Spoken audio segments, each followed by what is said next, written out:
सास ने पढ़ी कक्षा 12वीं। पाखी एक मल्टीनेशनल कंपनी में काम करने के साथ सोशल एक्टिविस्ट भी होती है, जो ऑफिस खत्म होने के बाद शाम को घर आकर जरूरतमंद छोटे बच्चों को फ्री में पढ़ाती है। उसकी इस खूबी से बाकी लोगों के साथ सास भी बहुत खुश होती है। तुम सच में बहुत अच्छा काम कर रही हो बेटा, बस ध्यान रखना बच्चे आधे रास्ते में कहीं भटक ना जाए। भटकने से मेरा मतलब सिर्फ गलत काम करना नहीं है।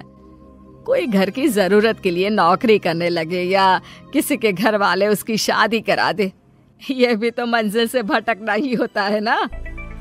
वाओ मम्मी, मुझे नहीं पता था कि आप पढ़ाई को लेकर इतनी पर्टिकुलर हो, पर फिक्र मत कीजिए, इनके साथ ऐसा कुछ नहीं होगा। बहू की बात पर मुस्कुराकर सास चली जाती है और पाखी बच्चों को पढ़ाने में बिजी हो जाती है।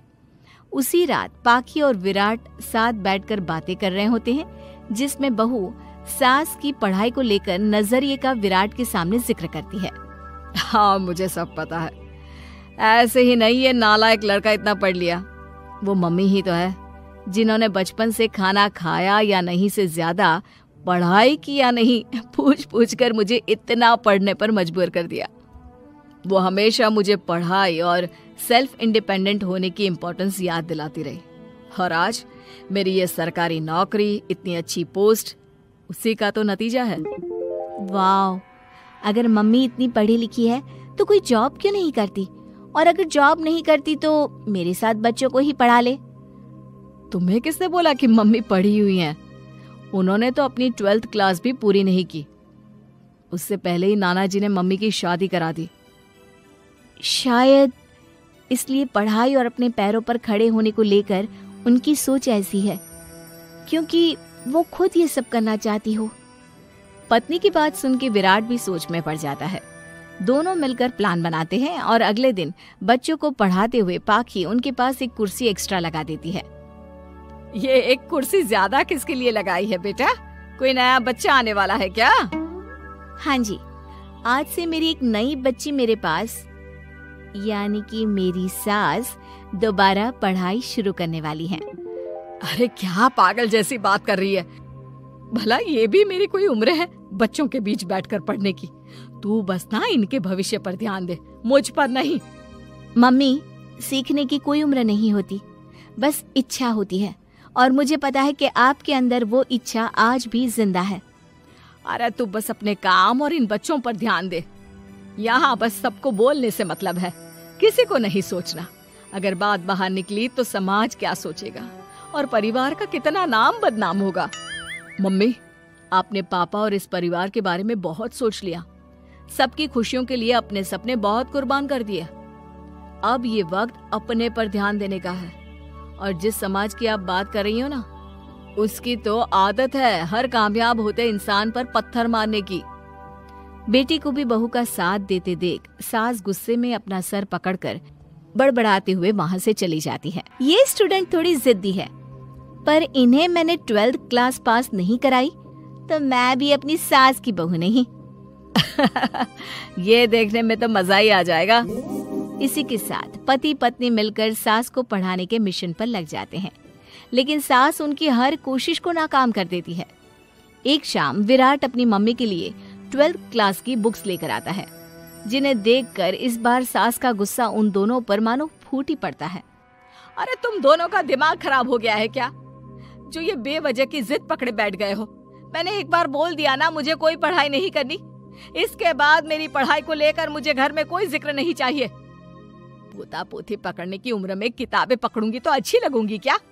अरे परिवार का मजाक बन जाएगा। मम्मी, पोते पोती आप पढ़ने के बाद भी तो खिला सकती हो।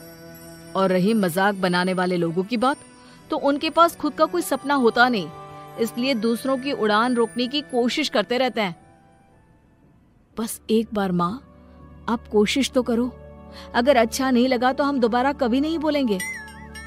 बेटे की बात सुनकर माँ सोच में पड़ जाती है और ये सोचती है कि थोड़े दिन पढ़ लेती हूँ और उसके बाद पढ़ने में अच्छा नहीं लग रहा ये बोलकर मना कर दूंगी। ऐसी प्लानिंग बनाकर वो पढ़ने के लिए तैयार हो जाती है। मौके का फायदा उठाकर तुरंत वे लोग सास का ओपन से 12th में एडमिशन करा देते हैं।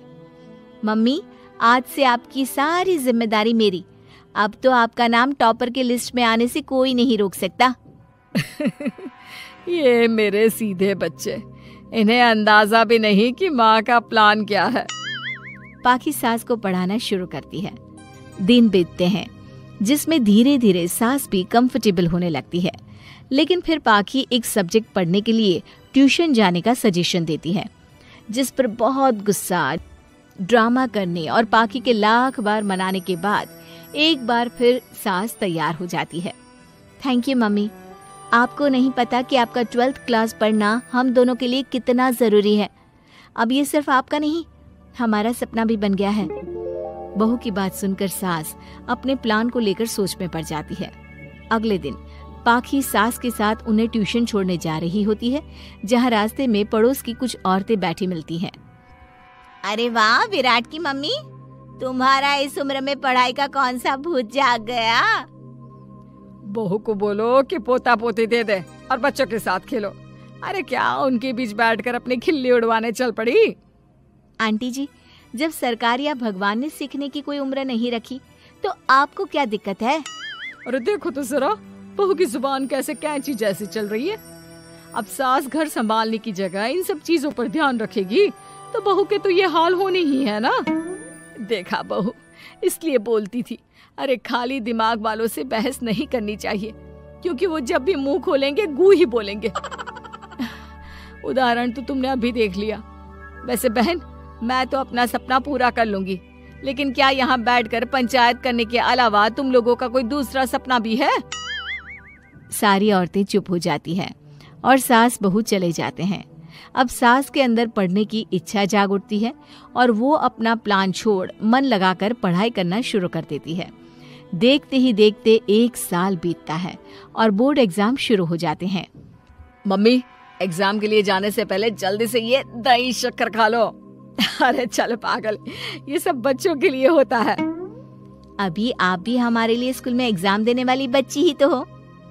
बच्चों का प्यार देखकर सासू माँ खुश हो जाती है और दही शक्कर खाकर विराट के साथ घर से निकल जाती है, जो मम्मी को एग्जाम सेंटर पर छोड़ ऑफिस चला जाता है। इसी तरह समय बीतता है और एग्जाम खत्म होने के बाद देखते ही देखते रिजल्ट भी आ जाता है। मेरी टॉपर माँ, तुमने तो तहलका मचा दिया। हर तरफ तुम्हारे ही चर्चे हैं। घर वाले ये खुशी मना रहे होते हैं कि वही औरतें उनके घर आती हैं। अरे पंचायत की टोली, आज मेरे घर कैसे? बस तुम्हें सॉरी और थैंक यू बोलने आए हैं। उस दिन तुम्हारी बातों और आज तुम्हारे काम ने हमें ये सिखाया कि सपने पूरे करने की कोई उम्र नहीं होती। इसलिए अब हम भी शादी, परिवार, बच्चे और न जाने कितनी वजहों से अधूरे छूटे सपनों को पूरा करेंगे बहन जी।